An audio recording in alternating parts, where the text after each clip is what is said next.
आणि आता आढावा घेऊया प्रत्येक जिल्ह्यातल्या घडामोडीचा। अर्थात पाहूया 36 जिल्हे 72 बातम्या।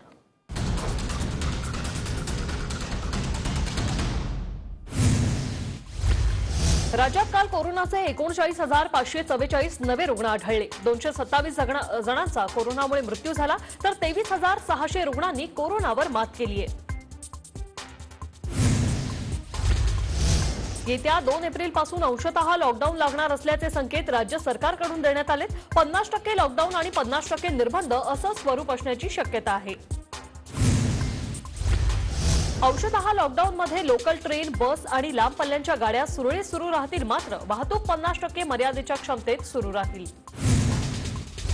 अंशतः लॉकडाऊनच्या पार्श्वभूमीवर हॉटेलसह इतर व्यवहार 50% क्षमतेने सुरू राहतील, तर लग्न समारंभात 50 पेक्षा जास्त लोक आढळल्यास हॉल मालकावर कारवाई होईल। बुलढाण्यातील रात्रीची संचारबंदी 15 एप्रिलपर्यंत वाढवण्यात आलेली आहे आणि रात्री 8 ते सकाळी 7 पर्यंत कर्फ्यू, तर मास्क न लावणाऱ्यांना 500 रुपये आणि थुंकणाऱ्यांना 1000 दंडाचे आदेश जे आहेत ते जिल्हाधिकाऱ्यांनी काढलेले आहेत। परभणी जिल्ह्यात 5 एप्रिलपर्यंत संचारबंदी वाढवण्यात आलेली आहे। बाजारपेठा, दुकानं तसंच सार्वजनिक ठिकाणी गर्दी होत असल्याने जिल्हाधिकाऱ्यांनी ही संचारबंदी वाढवली आहे। नागपुरातील लॉकडाऊन रद्द केल्याची घोषणा पालकमंत्री नितीन राऊत यांनी केली, तर आजपासून राज्य सरकारच्या नव्या गाईडलाईन्सनुसार केवळ नाईट कर्फ्यू असणार आहे। अकोल्यात आजपासून नवीन प्रतिबंधात्मक आदेश लागू करण्यात येणार आहेत आणि त्यानुसार रात्री 8 ते सकाळी 6 पर्यंत जमावबंदी असून लग्नासाठी 50 तर अंत्यसंस्कारासाठी 20 जणांनाच परवानगी देण्यात आलेली आहे।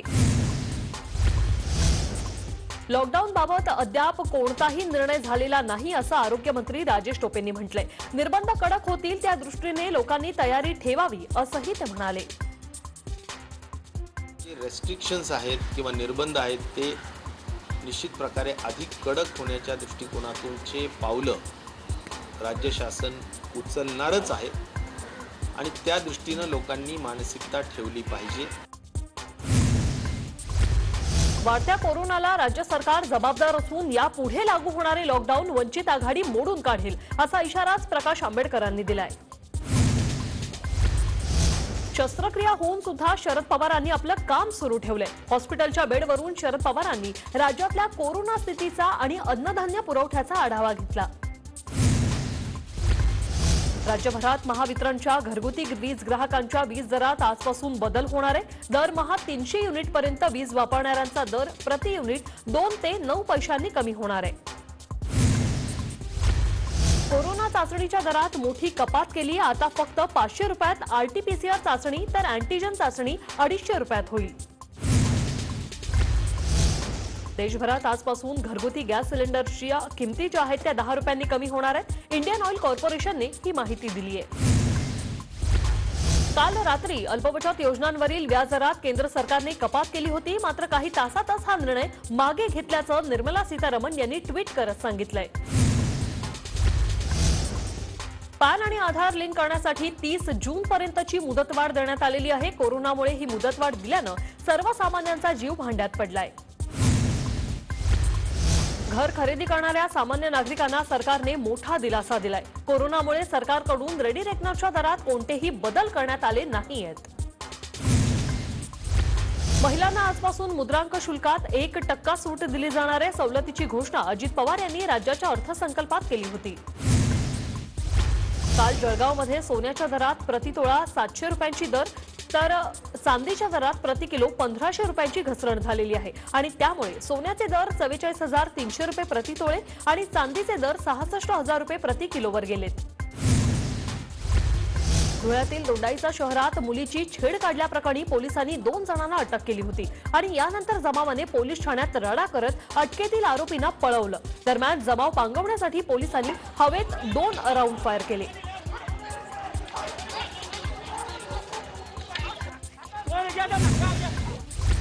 बीडमध्ये तहसीलदार दुलाजी मेंढकेंवर हल्ल्याचा प्रयत्न करण्यात आल्याचा व्हिडिओ समोर आलाय। जमावाकडून तहसीलदाराची गाडी अडवण्याचा प्रयत्न करण्यात आला असून केज बस स्थानकासमोर ही घटना घडली आहे। सांगली शहरात घुसलेल्या बिबट्याला अखेर 14 तासांच्या अथक प्रयत्नानंतर जेरबंद करण्यात यश आलेलं आहे। वन विभागाने या बिबट्याला बंदुकीद्वारे बेशुद्धीचं इंजेक्शन दिलं आणि त्यानंतर त्याला पिंजऱ्यात कैद करत ताब्यात घेतलं। येत्या 48 तासांमध्ये विदर्भात उष्णतेची लाट येण्याची शक्यता हवामान विभागाने वर्तवली। सध्या राज्याच्या अनेक भागात तापमान हे 40 अंशापर्यंत पोहोचलंय। वाशिम जिल्ह्यात सराफा लाईनमध्ये ज्वेलर्सच्या दुकानांना भीषण आग लागल्याची घटना घडली। अग्निशमन दलाला ही आग विझवण्यात यश आलं असून आगीत सुदैवानं कोणतीही जीवितहानी झाली नाही। सिंधुदुर्ग जिल्ह्यातील चिपी विमानतळ लवकरात लवकर कार्यान्वित करावे असे निर्देशच मुख्यमंत्री उद्धव ठाकरेंनी दिलेत। महाराष्ट्र विमानतळ विकास कंपनी संचालक मंडळाच्या बैठकीत हे निर्देश दिलेत। अमरावतीच्या नांदगाव खंडेश्वर तालुक्यातील शिवरा गावात 30 ते 35 लोकांच्या अंगात एकाच वेळी भूत आल्याचा समज निर्माण झाला आणि हा प्रकार अनिसला सांगितल्यावर त्यांनी पोलिसांकडे तक्रार करत नागरिकांना समुपदेशन करत अंधश्रद्धाविषयी प्रबोधन केलंय। चिपळूण तालुक्यातील कोकरे गावात 200 फुटांवर बोरवेलला गरम पाण्याचा झरा लागल्याने बघ्यांनी गर्दी केली होती। कोकणात गंधकाचं प्रमाण जास्त असल्याने गरम पाणी आलं असावं असं मत जिल्ह्यातील भूतज्ञांनी व्यक्त केलंय। तुळजापूर नगर परिषदेच्या कचराकुंडीत 2 मृत अर्भक सापडले। खळबळ माजली। अर्भक कोणी टाकले या प्रकरणी तुळजापूर पोलिसांकडून तपास सुरू आहे। एमआयडीसीवर झालेल्या सायबर हल्ल्याप्रकरणी अज्ञात इसमांविरोधात गुन्हा दाखल करण्यात आलाय। एमआयडीसीकडून करण्यात आलेल्या या तक्रारीवरून हा गुन्हा दाखल झालाय। नागपूर पोलिसांनी हाय प्रोफाईल गांजा तस्कराला 160 किलो गांजासह अटक केली। आरोपी अजय भट्ट याच्याकडून जवळपास 24 लाख रुपयांचा गांजा जप्त झालेला आहे। पुणे मुंबई द्रुतगती मार्गावरील हडपसर येथे सामाजिक सुरक्षा विभागानं कारवाई करत 12,30,000चा प्रतिबंधित गुटखा पकडलेला आहे। पोलिसांनी गुटखा, रोख रक्कम, मोबाईल फोन आणि पिकअप असा एकूण 20,54,360 रुपयांचा मुद्देमाल जप्त केलाय। नागपुरातील 2 हत्या प्रकरणात आरोपी असलेल्या गुंड रणजित सफेलकरला पोलिसांनी अटक केली। काही दिवसांपासून तो फरार होता आणि अटकेनंतर काल त्याला कोर्टातही हजर करण्यात आलं। महाविकास आघाडी सरकार स्थिर असून 3 पक्षांचं पूर्ण बहुमत आमच्याकडे आहे असं ठाम मत माजी मुख्यमंत्री पृथ्वीराज चव्हाण यांनी व्यक्त केलंय। सरकारला काय होणार नाही, सरकार स्थिर आहे। 3 पक्षाचं सरकार आहे, भरपूर आमचं बहुमत आहे। कर्नाटक मॉडेल किंवा मध्य प्रदेश मॉडेल किंवा लोकांना पैसे देऊन पडायचे हे प्रयत्न चालू आहे, पण महाराष्ट्रात हे यशस्वी होणार आहे। कोल्हापूरमध्ये गोकुळ दूध संघासाठी उमेदवारी अर्ज भरायचा आजचा शेवटचा दिवस आहे। काल दिवसभरात 71 जणांनी अर्ज दाखल केलेत।